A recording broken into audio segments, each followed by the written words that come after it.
Angor tumanidagi 12-sonli umumiy o'rta ta'lim maktabida Xush kelibsan Navro'z nomli bayram tadbiri bo'lib o'tdi. Tadbir bahoriy shodiyona ruhida katta tayyorgarlik bilan o'tkazilib, Navro'z bayramining qadriyat va an'analarini tarannum etishga qaratildi. Hozirgi lavhamiz shu haqda.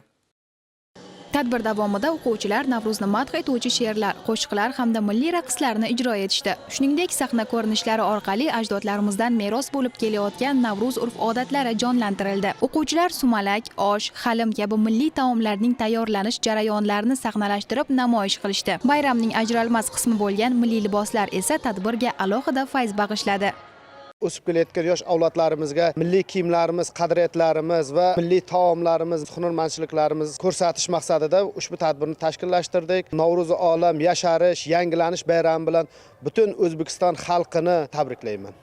Tadbirda maktab sahnasi rang-barang bayram bezaklari bilan bezatilib, milliy qadriyatlarimizni aks ettiruvchi burchaklar tashkil etildi. Ustoz va o'quvchilar birgalikda Navro'z ruhi singan kuy-qo'shiqlarni ijro etib, bahoriy shodiyonalarga jo'r bo'lishdi. Ushbu bayram tadbiri o'quvchilarning milliy madaniyatimiz, qadriyatlarimiz va urf-odatlarimizga bo'lgan hurmatini yanada oshirishga xizmat qiladi.